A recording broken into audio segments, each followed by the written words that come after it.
अस्सलामु अलैकुम वरहमतुल्लाहि वबरकातुहू। शब बराअत नफल इबादत करने की एक बड़ी अजीम और फजीलत वाली रात है। 15 शाबान को शब बराअत कहा जाता है और इस रात में अल्लाह ताला बेशुमार गुनहगारों को मग़फ़िरत अता फ़रमाता है।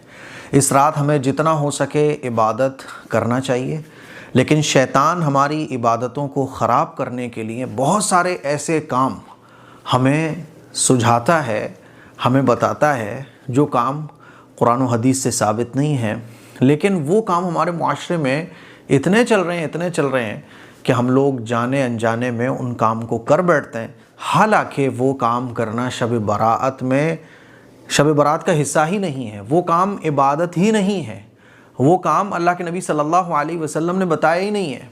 तो उन कामों की लिस्ट मैंने पूरी तैयार करके रखी हुई है, वो मैं आपको बताने जा रहा हूँ। शब बराअत में ये 10-12 काम हैं जो आपको बिल्कुल नहीं करना है, और ना इन कामों को करने के बारे में ये समझना है कि ये काम करना चाहिए, है ना। क्योंकि किसी चीज़ के सही होने के लिए ज़रूरी है कि अगर हम किसी काम को इबादत का काम समझ रहे हैं तो कुरान और हदीस से वो साबित होना चाहिए। ठीक है, तो वो 10-12 काम कौन कौन से हैं। नंबर 1, पूरी रात जागना। हमारे माशरे में ये समझा जाता है कि शब बरात में जागो बस, और अब जागने के लिए क्या करना है। जागने के लिए जब नींद आने लगे तो पहले तो मस्जिद में बैठे रहो, इबादत करो, और जब नींद आने लगे तो चलो फिर वॉक करो, इस गली से उस गली, सड़क को नापो, बाइक ले लेके दौड़ो। पूरी रात जागना है ना।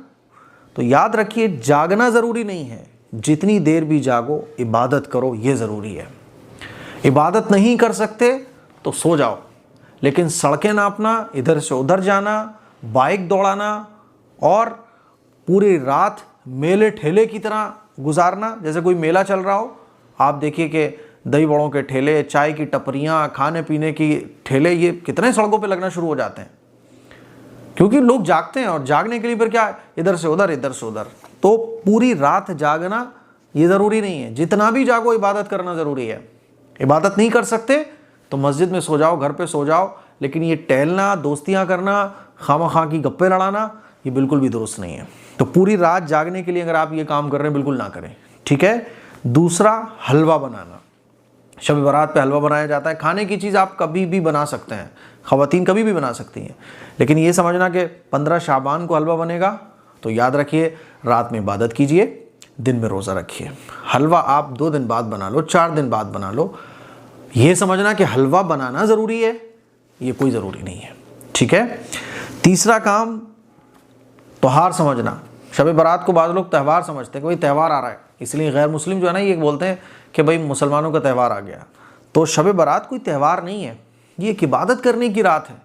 प्रशासन अलर्ट हो जाता है, बाकायदा बड़ी बड़ी कमेटियाँ जो है ना, वो प्रशासन से बोलती हैं कि भाई हमारे शब बारात पर ज़रा अच्छी केयर की जाए। प्रशासन भी लग जाता है चौराहों पर। क्यों लगने की ज़रूरत है प्रशासन को?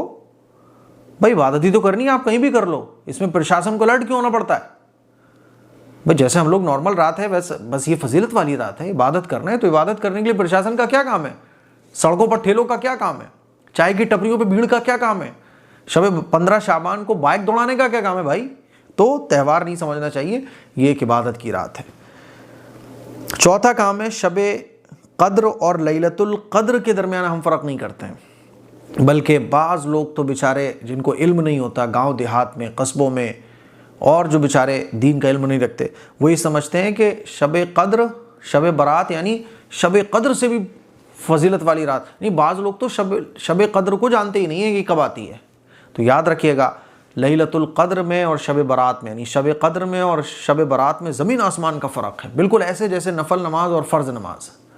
लैलतुल कद्र ये सही हदीस से साबित है और शब बरात ये ज़ईफ़ हदीस से साबित है, इसीलिए इसमें फ़र्क करना चाहिए। अगर आप फ़र्क नहीं कर रहे तो फिर ये अक़ीदा ही ख़राब हो जाएगा आपका।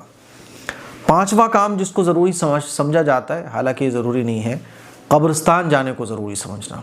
बाज़ लोग जो है ना, बड़ा एहतमाम से कब्रिस्तान जाते हैं, जा सकते हैं, लेकिन इसको ज़रूरी नहीं समझना चाहिए।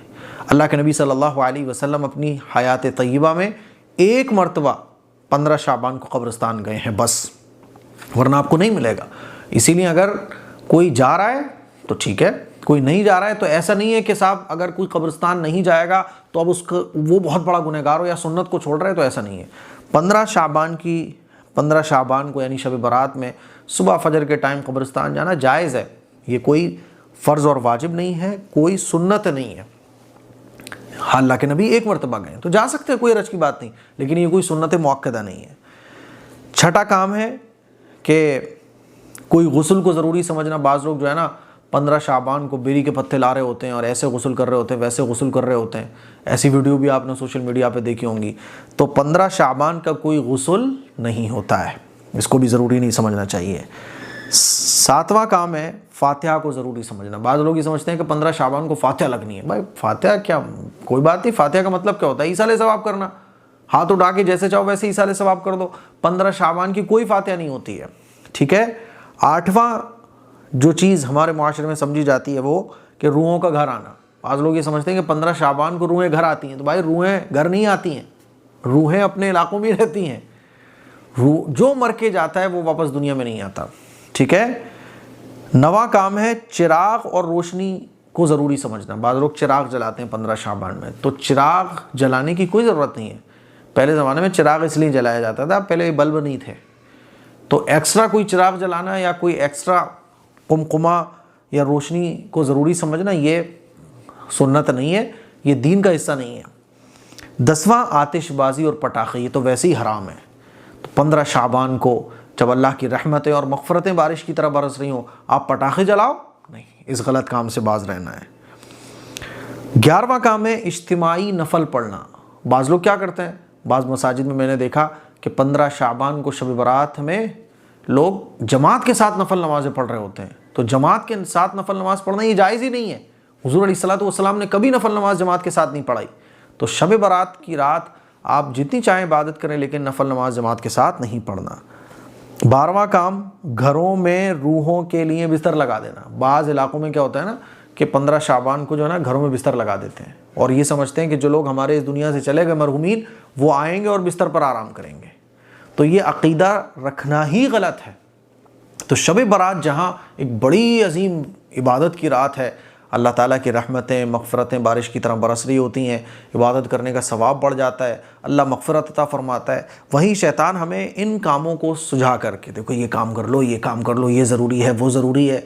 कुछ चीज़ें ऐसे माइंड में आएंगी, कोई बताएगा, है ना। तो याद रखिए जितने भी काम मैंने बताए ये शब बारात का हिस्सा ही नहीं है। शब बारात में इन कामों को ज़रूरी समझना। कुछ काम तो इसमें ऐसे हैं जो हराम है, जैसे कि आतिशबाजी करना, घरों में रूहों के लिए बिस्तर लगाना, है ना। इसी तरह से शब क़द्र में आवारागर्दी करना, बाइक लेके दौड़ना, पूरी रात काली करना, ये वो काम है जो वैसे ही जायज़ नहीं है। कुछ काम ऐसे हैं जो बिदअत की कैटेगरी में आते हैं कि चिराग जलाने को सवाब समझना, नफल नमाज जमात के साथ पढ़ना, इसी तरह से शब क़द्र को त्योहार समझना, है ना, ये बिदअत की कैटेगरी में आते हैं। और कुछ काम ऐसे हैं जो सुन्नत नहीं है लेकिन लोग सुन्नत समझते हैं, ज़रूरी समझते हैं, जैसे कि कब्रिस्तान जाने को ज़रूरी समझते हैं, शब बारात को शब क़द्र से भी बढ़ा हुआ समझते हैं, पूरी रात जागने को ज़रूरी समझते हैं। तो ये वो काम थे जो लिस्ट पूरी मैंने बना के रखी हुई थी, जो शब बारात में करना कोई ज़रूरी नहीं है, बल्कि हमें इन कामों को करने से बचना चाहिए, है ना। कब्रिस्तान आप जा सकते हैं, लेकिन मैंने इसको इसलिए ऐड किया है क्योंकि लोग इसको भी ज़रूरी समझते हैं। तो ये वो काम थे जो कुरान और हदीस से साबित नहीं है, लेकिन इसको लोग ज़रूरी समझते हैं। इन कामों से बचिए, दूसरों को भी बचाइए और सही इल्म इस वीडियो को शेयर करके लोगों तक पहुँचाने की कोशिश कीजिए। अस्सलामु अलैकुम वरहमतुल्लाहि वबरकातुहू।